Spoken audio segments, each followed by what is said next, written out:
Ainsi, Balermia, questionnez vos désirs, sondez votre jeunesse, interrogez bien vos sens. Pourrez-vous, si vous ne souscrivez pas au choix de votre père, endurer la vie de nonne, à jamais recluse dans l'ombre d'un couvent, et vivre toute votre chaste vie en chantant des hymnes languissants à la froide lune stérile?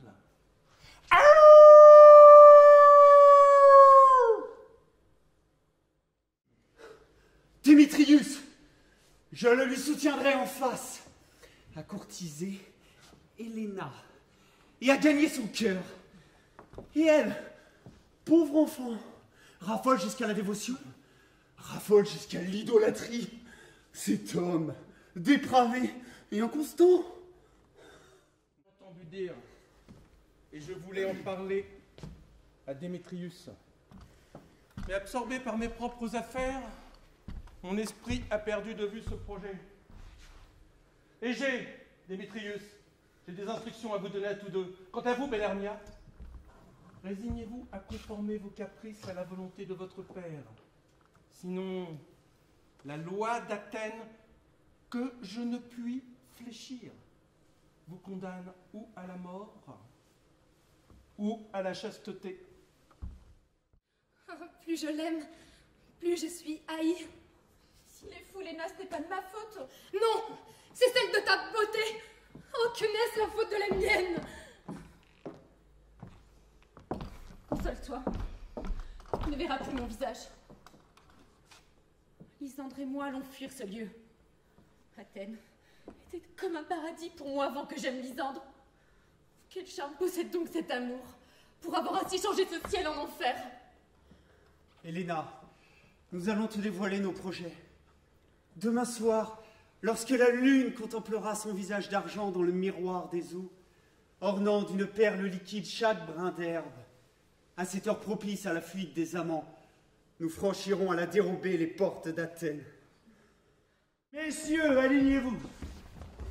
Répondez quand je vous appellerai. Bottom Bobine, Tisserand. Présent.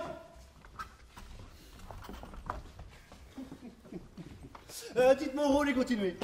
Bobine, vous êtes inscrit pour le rôle de Pyrame. Qu'est-ce que Pyrame? Pyrame est un amoureux qui se tue très galamment par amour.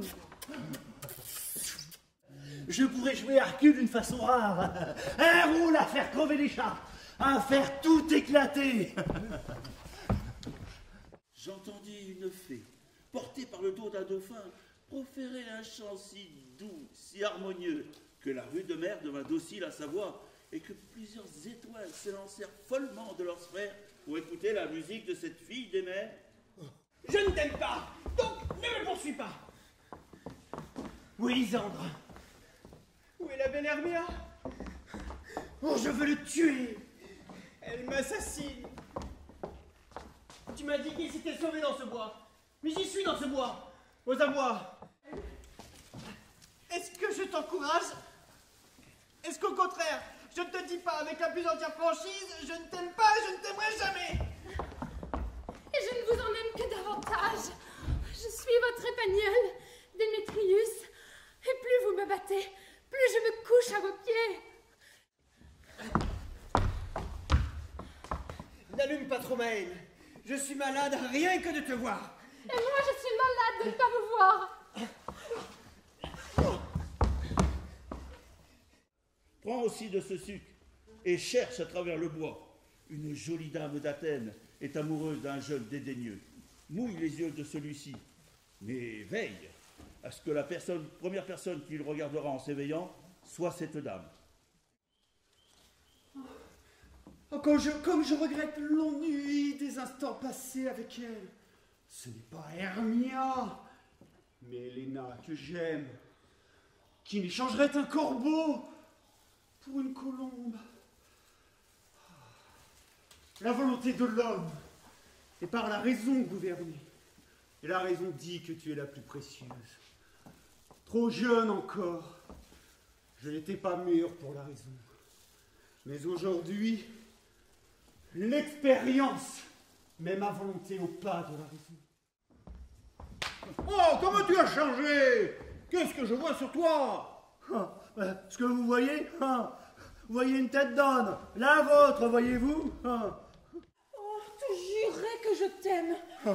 Oh, mais ta vie, madame, que vous avez bien peu de raison pour cela. Et pourtant, à vrai dire, l'amour et la raison ne vont guère de compagnie. Oui, je sais batifoler dans l'occasion. Oh, tu es aussi sage. Oh, que tu es beau. Je suis curieux de savoir si Titania s'est éveillée. Et puis, quel est celui qui s'est offert à sa vue et dont elle a dû s'éprendre éperdument. Ah, voici mon messager. Eh bien, esprit, quelle frodelle de nocturne viens-tu de faire en ce bois? Ma maîtresse est amoureuse d'un monstre. Helena, je t'aime. Sur ma vie, je t'aime. Et je jure, sur cette vie, que je suis prêt à perdre pour toi. De prouver qu'il ment. Celui qui dit que je ne t'aime pas.